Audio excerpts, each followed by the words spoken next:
Assalamu alaikum warahmatullahi wabarakatuh. Nahmaduhu wa nusalli ala rasulihil kareem amma ba'd. Today we will be discussing about training your mind to find opportunities. Option क्या होता है हमारे पास कि हम हमेशा ये complain कर रहे होते हैं कि हमें अपॉर्चुनिटी नजर ही नहीं आती, हमें महसूस ही नहीं होता कि कहाँ पर हम बिजनेस कर सकते हैं या कहाँ पर हम जॉब्स देख सकते हैं या कहाँ पे हमें फ्रीलांस प्रोजेक्ट्स मिल सकते हैं। तो उसका कोई ना कोई तरीका होगा। उसका तरीका हम आज डिस्कस करेंगे और देखेंगे कि किस तरीके से हम अपने आप को डेवलप कर सकते हैं कि हम अपॉर्चुनिटीज को एक्सप्लोर करें और लाइक वाइज हम उनको आगे लेके चलें। तो स्टार्ट करते हैं। नंबर वन ये कि देखें, it's all about training your mind. अगर आप किसी भी बंदे को देखें और आज बल्कि आप मेरे साथ एक टेस्ट करें कि आज आप निकलें और अपने इर्द गिर्द एक लोगों को देखें कि कौन कौन से लोग ऐसे हैं कि जिन्होंने आज आपके पास या आपके इर्द गिर्द लोगों ने रेड कलर के कपड़े पहने हुए हैं। रेड कलर के कपड़े क्या हो सकते हैं? कोई टी शर्ट हो गई, कोई शर्ट हो गई, कोई स्कार्फ हो गया, कोई कैप हो गई, कोई फीमेल के ड्रेस के अंदर कोई चीज आपने देख ली जो इसमें कोई रेड एलिमेंट हो। रिमेंबर, मैं ये नहीं कह रहा कि आप ये देखें कि किस कौन सी रेड कलर की गाड़ी आपको रोड पे नजर आए। मैं आपको स्पेसिफिकली ये कह रहा हूँ कि कौन से ऐसे लोग हैं जिन्होंने रेड कलर के कपड़े या कोई उसमें एलिमेंट ऐसा है जिसमें रेड है। तो यूल बी सरप्राइज्ड। अच्छा, ये आपने उस वक्त तक करना है जब तक कि आपके पास डबल फिगर ना हो। जब आपके पास डबल फिगर हो तो उसके बाद फिर आपने इस टेस्ट को लेके चलना है। तो नंबर वन ये था कि यहाँ पे बल्कि मैं पॉज देता हूँ। ओके, नाउ ये बात अब हम जो कर रहे हैं वो ये है कि अब मैं अज्यूम कर रहा हूं कि आप स्टेप वन आपने कर लिया, जो हमारा टेस्ट था। आपने लोगों को देख लिया जिन्होंने रेड कलर के कपड़े पहने हुए थे या कोई एक ऐसा एलिमेंट था जिसका अंदर उनकी ड्रेसिंग में रेड का एलिमेंट था। तो अब आपने देखा और डबल डिजिट में आपने देख लिया, एटलीस्ट 10 आपके पास थे लोग। तो आपने ये देखा कि हर एक दूसरे बंदे ने या हर एक तीसरे बंदे ने या हर एक चौथे बंदे ने एक रेड का एक चीज पहनी हुई है। और ये आपने कैसे फाइंड आउट किया? क्यों? क्योंकि आपने नंबर वन अपने ब्रेन को ट्रेन किया। आपने अपने ब्रेन को बताया कि देखो, ये एक चीज है जो तुमने ढूंढनी है। ये वो चीज है जो तुमने फाइंड आउट करनी है अपने इर्द गिर्द के लोगों के अंदर। तो क्या चीज हुई? वो ये हुई कि आपने अपने ब्रेन को ट्रेन किया। That's important. ठीक है। इट्स ऑल अबाउट कि आप अपने आप को ट्रेन कैसे करते हो। ओके। तो अब हम इसको लेके चलेंगे। नंबर वन, हमने एक टेस्ट तो कर लिया। नंबर टू, जो हमने चीज देखनी है जो बड़ी इंपॉर्टेंट है, और वो ये एलिमेंट है कि हमने ये देखना है कि हम ऑब्जर्वेंट हों, जो कि हमारे पहले टेस्ट में कुछ कवर हुआ भी है लेकिन मुकम्मल नहीं हुआ। और वो क्या था कि हम ये देखें कि हम ऑब्जर्वेंट हों। ठीक है। इट इज वेरी इंपॉर्टेंट कि अगर हम ऑब्जर्वेंट नहीं होते तो होगा क्या? ऑब्जर्वेंट अगर नहीं होंगे तो बहुत सारी चीजें हम ओवरलुक कर जाएंगे। जैसे हमने पहले स्टेप के अंदर किया था कि हम ऑब्जर्वेंट थे, हमने रेड कलर को देखा, अपने ब्रेन को हमने कहा। इस तरीके से हम अपॉर्चुनिटी को अपने ब्रेन को कहेंगे। जब हम कहेंगे तो वो हमें अपॉर्चुनिटीज निकाल के देगा। ऐसा नहीं हो सकता कि हम कहें ही नहीं ब्रेन को। ब्रेन उसी वक्त निकाल के देगा जब आपके पास हम उसको ट्रेन कर रहे होंगे। नंबर थ्री एलिमेंट हमारे पास जो आएगा वो ये आएगा कि हम अपने ब्रेन को ये बताएं कि स्टे क्यूरियस। इसको बंद कर देता हूँ। वो ये है, स्टे क्यूरियस। जो क्यूरियस, जब एक क्यूरियस होगा ब्रेन, तो वो आपसे सवाल भी करेगा। वो आपसे चीजें पूछेगा भी। मैं क्यों रेड कलर देख रहा हूँ? मैं कोई और कलर क्यों नहीं देख सकता? क्या हो सकता है कि अगर मैं रेड कलर नहीं देखूंगा तो उसका क्या इफेक्ट होंगे? क्यों मैं रेड कलर देख रहा हूँ? मैं कहाँ तक, कब तक रेड कलर देखूं? उसको क्यूरियस रहने दें। ठीक है। तो उससे आपकी चीजें निकलेंगी। नंबर थ्री ये होगा कि जब आप क्यूरियस होंगे तो उसके बाद फिर आपका ब्रेन जो है ना वो क्रिएटिव होगा। कैसे क्रिएटिव होगा? वो इस तरीके से क्रिएटिव होगा कि आपका ब्रेन कहेगा कि यार, मैं अगर यहाँ पर बैठा हूँ, मुझे सबसे ज्यादा अच्छे रिजल्ट्स उस वक्त मिले जब मैं फॉर एग्जांपल कैफेटेरिया में था। ठीक है। या जब मैं जो था वो मैंने देखा कि सबसे ज्यादा मुझे रिजल्ट्स उस वक्त मिले कि जब मैं जो हूँ वो मैंने ब्रेक टाइम में देखा।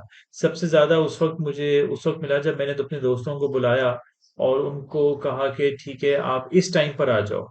या मैंने उस वक़्त देखा लोगों को कि कोई ख़ास ओकेज़न था, ठीक है? या फिर आपका ब्रेन और चीज़ों को आपको ट्रेन करेगा, it will think out of the box.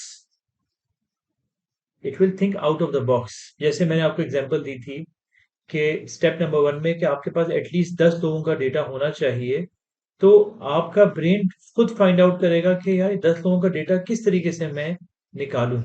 जब वो निकालेगा तो फिर आपको एक आइडिया होगा और you will be able to get good results. ठीक हो गया? इसी तरीके से कोलैबोरेट। नंबर 4 के बाद नंबर 5 पॉइंट ये है कि कोलैबोरेट। कोलैबोरेशन क्या होती है? कोलैबोरेशन ये होती है कि हो सकता हो कि आप अपने किसी को मेंबर से या फिर आप किसी फ्रेंड से या फिर रिलेटिव से या फिर ऑनलाइन, अब तो ऑनलाइन प्लेटफॉर्म आपके पास खुला हुआ है, आप उनसे बात करें, उनसे कहें कि लेट्स कोलैबोरेट, मुझे जो है ना वो हेल्प आउट करनी है, क्या आप मेरी हेल्प आउट कर सकते हो? तो वो उसमें क्रिएटिव पार्ट आएगा, वो बोलेंगे कैसे आप मैं आपकी ऑनलाइन हेल्प कर सकता हूँ। आपने कहा कि ठीक है, हम इस टाइम से इस टाइम तक देखेंगे कि कौन कौन से लोग आपके इन्वायरमेंट के अंदर हैं जिन्होंने रेड कलर के कपड़े या उसका एलिमेंट पहना हुआ है, और मैं भी देखूंगा, और फिर हम देखेंगे कि कितने लोगों को इन टोटल हमारे पास आए आ गए हैं। तो collaboration is a very good option. तीसरा जो सॉरी सिक्स जो पॉइंट होगा हमारे आज के डिस्कशन में जो हम कर रहे हैं वो है कि आप जो हैं वो ऑर्गेनाइज होंगे। ठीक है, स्टे ऑर्गेनाइज। स्टे ऑर्गेनाइज किस तरीके से? स्टे ऑर्गेनाइज इस तरीके से कि अगर मैं फॉर एग्जांपल डेटा कलेक्शन के अंदर प्रॉपर तरीके से डेटा कलेक्ट नहीं करता, ठीक है, मैं डेटा कलेक्ट कर रहा हूँ रैंडमली, मैंने कहा यार ये 4 हुए थे, 5 हुए थे, नहीं नहीं ये 7वां था, नहीं 8वां था, नहीं। You should be very well organised. आपके पास कोई सिस्टम होना चाहिए कि आप कहें कि देखो मैं डेटा कलेक्ट कर रहा हूँ तो इस बेसिस पे डेटा कलेक्ट कर रहा हूँ, मेरे पास स्टैट्स हैं। 11 बजे से लेके 12 बजे तक मुझे 2 लोग नजर आए, 5 से लेके 6 बजे तक मुझे 4 लोग नजर आए, 8 से लेके 9 बजे तक मुझे 10 लोग नजर आए। तो आपको ऑर्गेनाइज होने की बहुत जरूरत है। ठीक है, एक अपॉर्चुनिटी के अंदर, जैसे फॉर एग्जांपल मैं आपको एक और एग्जांपल बताता हूँ, रमजान का महीना आया और आपने ये कहा कि मैं ये देखना चाहता हूँ कि कितने लोग जो हैं वो डेट्स खाते हैं, ठीक है। तो आपने नंबर वन ये किया, स्टेप नंबर वन ये किया कि पहले ये देखा कि कितने लोग डेट्स खा रहे हैं, फिर आपने उसको ऑब्जर्व किया, फिर आप क्यूरियस हुए कि डेट्स के अलावा क्या ऑप्शन हो सकते हैं, फिर आप क्रिएटिव हुए कि किस किस्म के लोग डेट्स खा रहे हैं, अगर मैं किसी को डेट्स ऑफर करता हूं तो क्या वो लेते हैं या नहीं लेते। फिर आपने कोलैबोरेट किया, फिर आपने मुख्तलिफ लोगों से पूछा कि यार आप मुझे हेल्प आउट कर सकते हो कि आपके घरों में क्या हो सकता है, क्या आप अपने दोस्तों में फाइंड आउट कर सकते हो कि कितने लोग डेट्स खा के अपना इफ्तारी करते हैं। फिर आप ऑर्गेनाइज रहे। ऑर्गेनाइज कैसे? उस आपने डेटा को कंपाइल किया और उसको इंफॉर्मेशन की सूरत में लेके आए। एक डेटा अलग चीज है, इंफॉर्मेशन अलग चीज है। जब डेटा को कंपाइल किया जाता है और एक स्ट्रक्चर वे में लेके आया जाता है जो आपके काम में आए, वो इंफॉर्मेशन बनती है। तो आपको डेटा तो मिल रहा है, लेकिन अगर आप उसको ऑर्गेनाइज नहीं करेंगे तो वो आपके किस काम की? तो it is very very imperative कि आप जो है वो अपने चीजों को ऑर्गेनाइज करके लेके चलें। तो वो सॉरी, हाँ ओके, तो वो जो है ना वो चीजें आपकी इंशाल्लाह बेहतर हो जाएंगी। अगर नहीं होंगी तो that's a problem for you. अगर वो चीजें नहीं होती तो फिर आप कह सकते हैं कि हाँ यार ये मुझसे गलती हुई है, मैं इसको बेहतर कर सकता हूँ। मेरा ये ऑर्गेनाइज का कहाँ चला गया? ओके, इसको हम दोबारा लगा देते हैं। Stay organise, it is very very imperative कि आप जो है वो ऑर्गेनाइज रहें अपना डेटा कलेक्शन के अंदर, अपनी चीजों के अंदर। You should be very well organised. ठीक हो गया। और आखिरी और बड़ी इंपॉर्टेंट चीज जो कि हर एक चीज में रहती है, और वो है बी पेशेंट।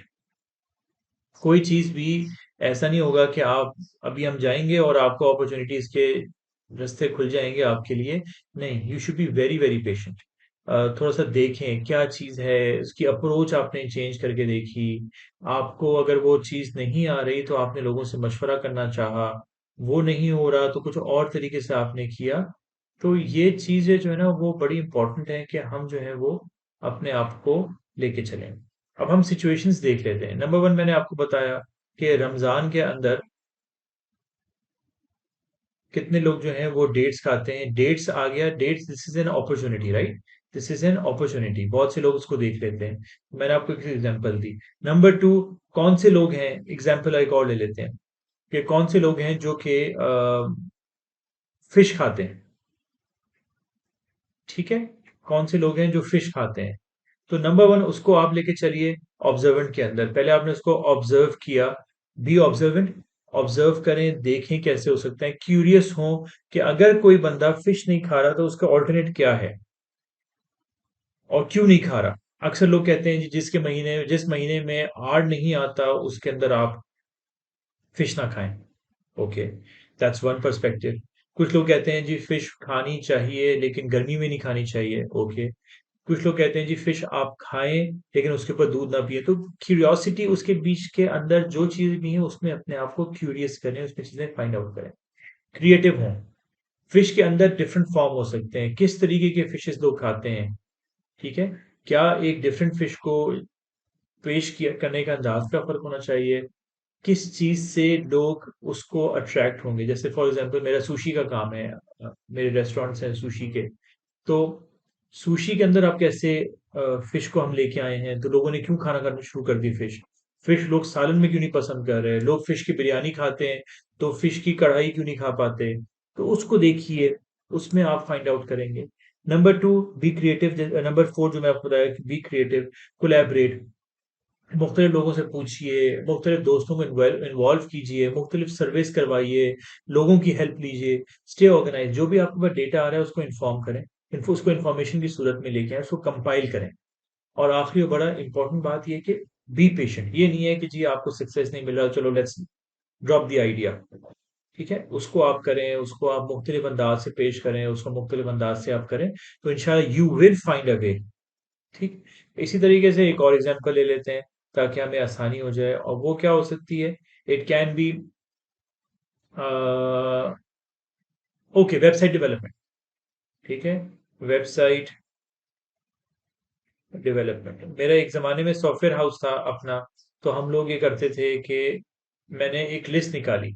नंबर वन ये देखा कि कौन कौन से ऐसे लोग हैं कि उनको उनके पास वेबसाइट नहीं है।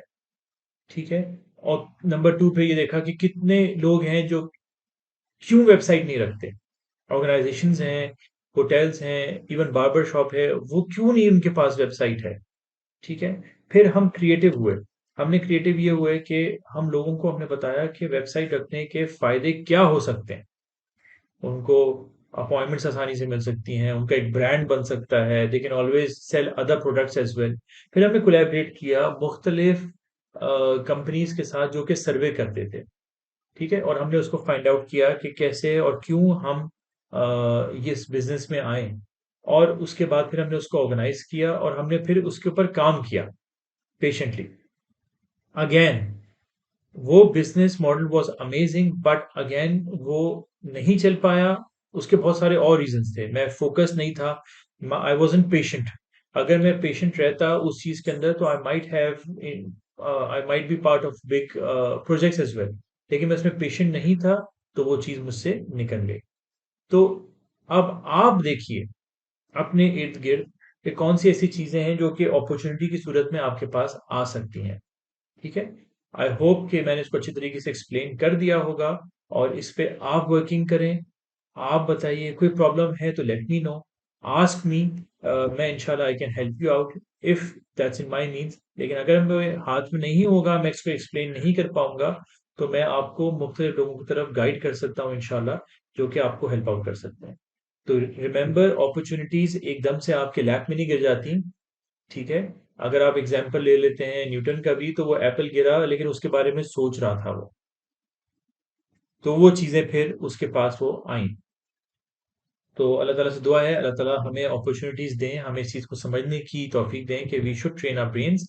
मैंने आपको सारे स्टेप्स बता दिए हैं, इंशाल्लाह definitely it will help you out. जज़ाकल्लाह खैर, अंटिल नेक्स्ट टाइम, अस्सलाम वालेकुम वरहमतुल्लाहि वबरकातुहू।